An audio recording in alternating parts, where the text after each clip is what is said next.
Hey y'all, it's Tony and I'm back with another video. Before we get started, I just want to give my client a shout out and let her know that I appreciate her. She flew all the way back from Maine to North Carolina just so we could switch up her hair color today, and she could have easily gone to someone else, but she chose me and I love that for us.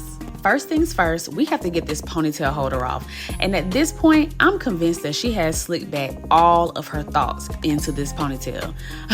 All jokes aside, y'all really gotta stop wearing these ponytail holders so tight. It's not good for your edges. Now that the ponytail holder is out, the first thing we're gonna do is we're gonna go in with the K18 and we are going to treat her hair before the color service just so we can protect her hair, the integrity of her curl pattern. We want to make sure that her curls are still intact and healthy after this service, especially because she is already color treated. And this is also gonna help me detangle her hair. So I haven't seen her in about 3 or 4 months and we have a few things going on right now. The blonde color that you see was not done by myself. The chocolate color was done by me just to give her like an ombre effect, and she was tired of the brightness, and then she has some new growth. Today we're shooting for a dark mahogany copper color, and to achieve that color I have to go in with a lightener and kind of break the base down. And as you see, I'm kind of feathering the color or the lightener onto her hair so we don't have like that harsh line, and I am not touching the blonde pieces. I'm only hitting the brown pieces just to kind of break the base, and I want to make sure that I don't overlap the blonde because I don't want to over process her hair. And you'll also notice that I am not touching her roots at all. I'm going to go in with a low volume color just to give her base a little lift. She works 12-hour shifts. She's very busy. She's a traveling nurse and she does not have time for expensive upkeep. So as this color grows out, we're not gonna really need to use any more lightener. We're just gonna let this color be, and then we're just gonna touch up her roots.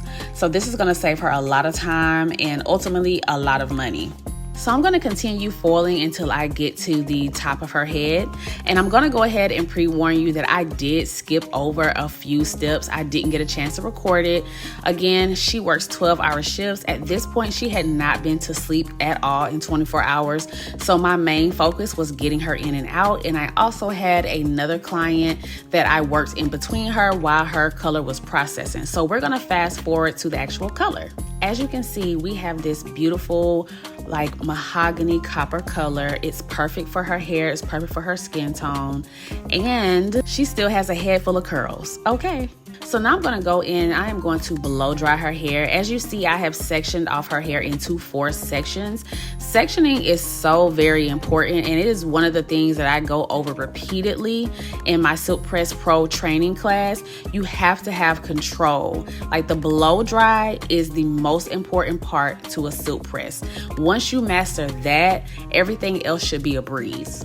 If you are someone who's wanting to learn how to do their silk press at home the healthy way, or maybe you're a stylist who wants to increase their skill set, I will drop the link to the class below. I am currently enrolling students and the class is digital, which means you can do it at your own pace. And I think this is pretty self-explanatory. You can see where her ends are split and what needs to be cut. So I went ahead and cut her hair and pressed her out with my ceramic iron. And this is what we have. This is the color up close. This is what she was going for. And she asked me for body. She really didn't want tight curls. So this is what we did. Now, while I'm curling her hair, I kind of want to backtrack and talk about her ends and how split they were. I haven't seen her in 4 months, which is not terrible, but she wears her hair in its natural state most of the time. And I want you all to know this. Sometimes wearing your hair in its natural state can be the biggest illusion. Please get your ends trimmed at least every 6 to 8 weeks. I promise you'll see a major difference. If you want length retention, you have to be very intentional about your hair care. So here's the final result. I think this color is perfect for her. It does not drown her out. It fits her skin tone very well. And she loved it. I loved it. And I thank you all for tuning in. Don't forget to like, comment, and subscribe.